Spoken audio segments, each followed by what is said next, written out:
Hello and welcome to my channel here. My name is Damali. I'm the founder and the lead counselor at Forerunner Counseling. And my channel here is to really equip as many people as I can with the different skills and the conditions that people struggle with on a daily basis by just giving you a little tips of how you can continue to grow in your journey of personal development and mental health. So if you have never subscribed to my channel, please feel free to subscribe and also you can forward the video to as many people as you know or you want to. What I'm going to talk to you about is something that is very common in a lot of people. Let me first start by asking some of these questions. Do you find yourself saying yes to requests without considering your own comfort or any time restraints around your time? Like when people ask you to do anything, you just say yes. And if that's you, just keep on telling your responses. Do you find yourself excessively apologizing for situations even that are beyond your control? For example, you were supposed to meet up with someone, but then there was an accident on your way there, and then you were not able to make it on time. It had nothing to do with you doing it on purpose. It was something that was beyond your control. There was an accident, there was so much traffic, and you got there late, but you're apologizing as if you were you were the one who did something wrong. Um, have you ever experienced like you find yourself committing yourself to situations that you're facing burnout, but you still commit yourself to signing up to maybe volunteering to do things, or even maybe your friends are asking you to babysit for them, but you know you had a very busy week and you really need to rest, but you don't know how to say no. Sometimes you feel like you're responsible, especially when you're in relationship, that when people are not happy, it's because you are the one who did something that's the cause of why they are not happy. And also sometimes you find yourself having a hard time differentiating your opinions within your own self and not how you feel. In other words, sometimes you feel like if you are feeling sad, that means that something is wrong with you. So if you identify maybe with one or two or even more, or even all of that list, maybe you can identify as someone who likes to please others. You're a people pleaser. And we sometimes know that we are doing it, but we don't know why we do. So today I'm just going to explain the reasons why people end up behaving in those ways that I've just mentioned without realizing what the root of it is coming from. So you may not be aware, maybe you may never experience like physical trauma, like where you had to physically feel safe, like I had talked about in the other videos before, between the difference between trauma, attachment wounding and trauma wounding. When most of us have experienced at least some form of attachment wounds, but some people have seriously gone through physical safety trauma. So when we are little, when we are very young, when you're coming from a place of attachment theory, is that we know that for us to regulate our emotions, we need our parents or the caregivers to be more regulated so that we can be attached safely to them. This is where we feel connected and we can feel that we can be curious, we can grow. This is from a developmental stage if you're younger. But for some people, most people, I think the generations that are having children lately are the ones that are getting themselves together. They are taking time to develop their own emotions and growing in the understanding so that when they are mothers or parents, they are not causing harm to the little ones that they're having. But majority of the populations, they're being messed up. So don't feel bad about it. But anyway, in our developmental stages, we grow. There is the first developmental stage is just being, right? Just to be an infant. You're just growing in your mother's belly. You're just feeding, just growing, just developing body parts, emotional stuff. All that stuff is growing in your body. You're just becoming a being. So you just have to just be. But sometimes you all know outside circumstances of the parents, mom and dad may not be the easiest, where the mom is freaking out. Maybe the pregnancy wasn't expected and she's stressing out financially. She's stressing out with living conditions and changes that are going to happen in her life as a result of this pregnancy. by default, it may end up not being a happy experience for the parents where they are worried so much. And many times that stress translates into the infant, the baby, where the baby now becomes more conscious. And so they are aware that something is off where I'm with this environment, that I need to be, basically, I don't even have the freedom to just be or to just develop. They're not even consciously aware because remember, they are just developing. Their thinking brain is now even in the picture. So they are mostly relying on their limbic system, which is more of their emotions. They just feel it. They just know that something is off. I remember I had some people when most people who have teenage parents, maybe lately, but back in the day, if you are a teenage mom, there was a lot of shame, there was a lot of ostracizing. So it wasn't necessarily the happy experience for a teenager to be pregnant. Chances are she was mostly freaking out. What are my parents gonna say? Am I gonna continue school? Blah blah. But I remember even when we were growing up, they made us watch a movie. It was called Consequences. For some of you who are from Africa, I don't know if you ever remember that movie, Consequences. I think it was originally from Zambia or something, or South Africa. Long story short, these young people fell in love and she got pregnant. Long story short, she dropped out of school. He had to continue with his school because typically most cultures is the woman who gets basically almost punished for getting pregnant, even if it was two people who got pregnant.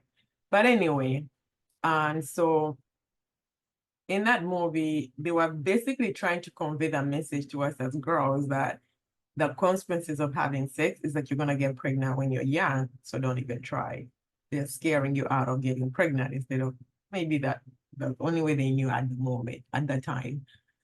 So when you get pregnant as a young child, you don't even know what you're doing within yourself. You're first of all still developing yourself, leave alone having another one. But to the most part, the baby, the infant in the womb is becoming aware that this is not a safe space for me to be.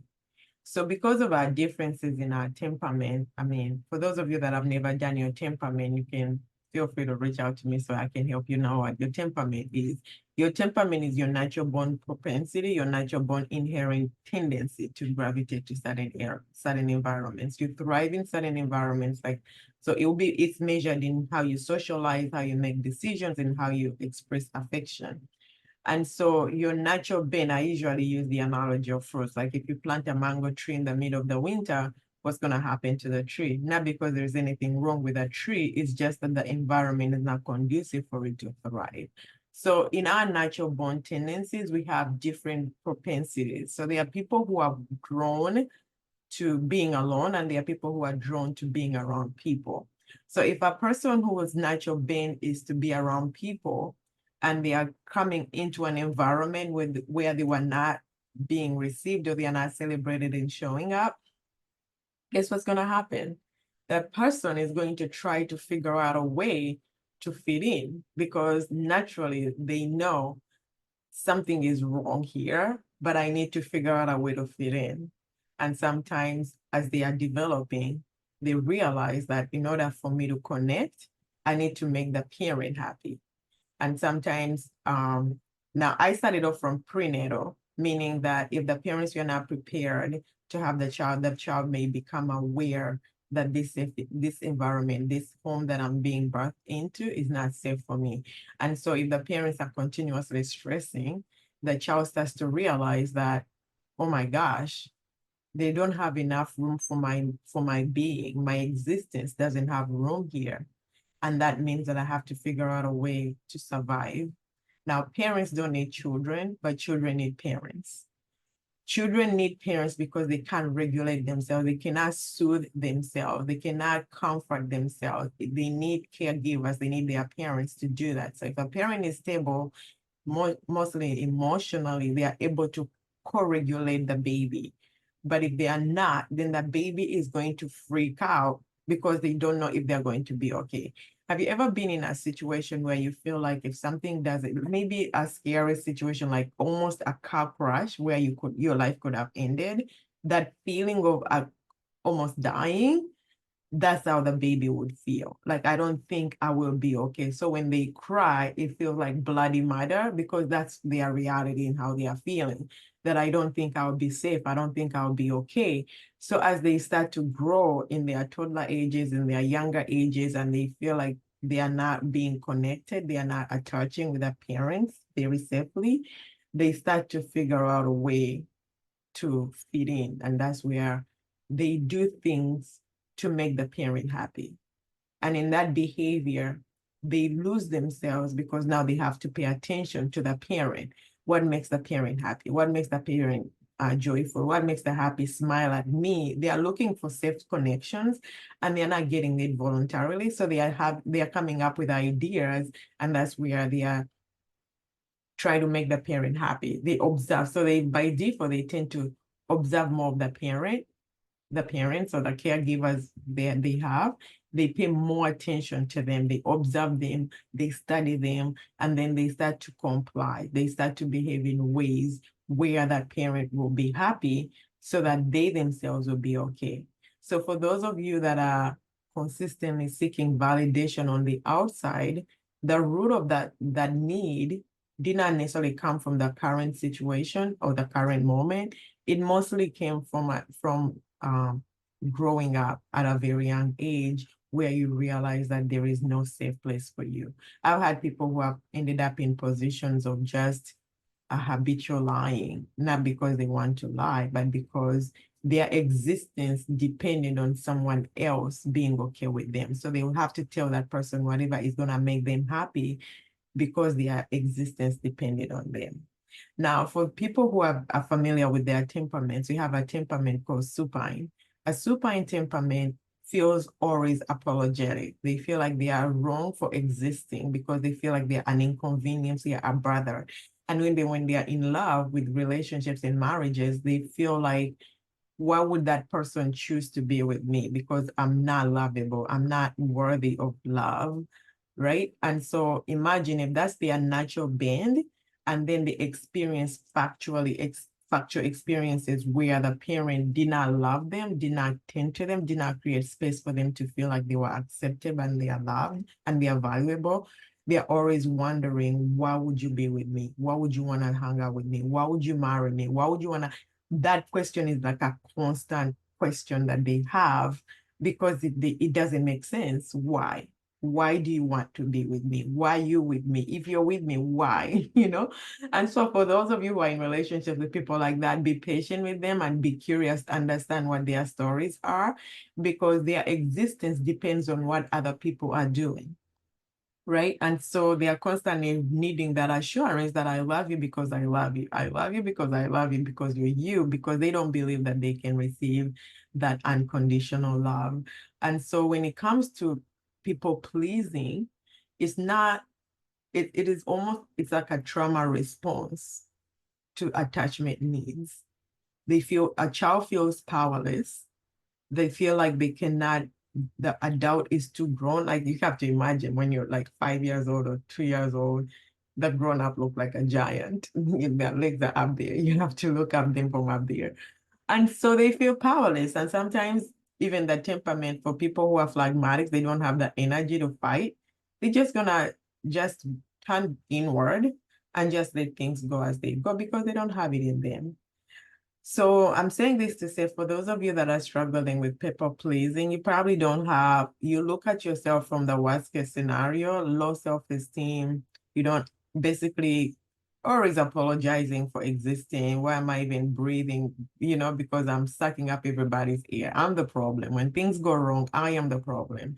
So for some of you that are experiencing that, I would want for you to be curious, understand your childhood more, to understand the origin of your behavior, because you may not realize it, but your people pleasing is a form of safety feature that you feel like, if I please you, then you'll be okay with me, you'll accept me, and I can hang out in your space. But you don't have, by default, you end up not having any boundaries because you don't even know where yours are. You don't even think you have boundaries because you don't feel like you're entitled to have them. So a lot of times people take advantage of people pleasers. They take advantage of them and they use them. They tend to manipulate them because, and for those of you who are who are strong in your sense of self, become very aware that everyone is not like you so that you do not take advantage of people.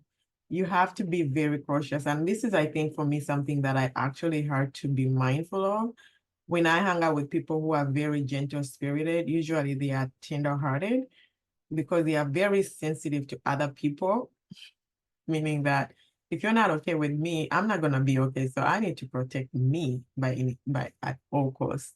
And so as a result, for those of you who are very confident, you have a tendency to just dismiss others because you're thinking, why don't they get it together? It's not my fault, whatever those excuses or your interpretations may be. Learn to be more mindful of others, especially when you notice the person is very soft-spoken, very tender-hearted, not engaging. Don't judge them. Don't judge them and just be kind, just be patient, be curious, understand, interact with them at their own pace. Because if they become aware of what's really happening, what the root of their issue is, chances are they can learn to do better because all of us have a responsibility to become who we are created to be. None of us is outgrowing personal development. We are on this is a journey and you change, other people around you change. So your ability to interact with others will continue to grow as you have more understanding. So if you are someone that is struggling with people pleasing, please feel free to reach out to me at forerunnercounseling.com. And by the way, I do have a skills group for people who are trying to learn how to manage their traumas and triggers. And this is not a substitute for therapy. This is just a support group to help you in between your therapy sessions, or if you feel like you're in a season where you can't afford therapy, but you really want to participate in something for your personal development, I really invite you to join me in my skills group. We meet every 2 Mondays. That is the second Monday of the month and the fourth Monday. And this is to help you to start somewhere, to grow in your understanding of self, to understand what your needs are, to understand what your attachment wounds may be, so that you can start to be responsible and take accountability so that you can do what is in your power to do. You're not going to change the whole world, but you can change how you respond to the world. So feel free to share this video with those who may need it, and feel free to reach out to me. I'm available on my website. And thank you so much for watching People Pleasing, and I'll talk to you soon.